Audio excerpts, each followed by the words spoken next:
નમસ્કાર દર્શક મિત્રો, મિસ્ટર ગુજરાત ન્યૂઝમાં આપનું સ્વાગત છે। અબડાસાના સાંધાણથી સુથરી જતો મુખ્ય માર્ગ હાઈવે રોડ 4 થી 5 મહિના પહેલા પુલિયો બનાવવામાં આવ્યો હતો, જેમાં મોટો ભ્રષ્ટાચાર થયો હોય તેવો ગ્રામ લોકોએ આક્ષેપ કર્યો છે।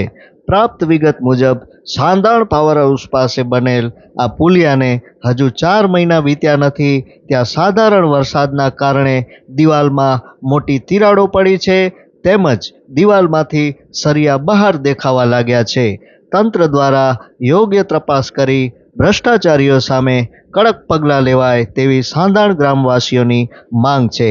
જોતા રહો મિસ્ટર ગુજરાત ન્યૂઝ, સત્યની સાથે સ્પષ્ટ વાત। ધન્યવાદ।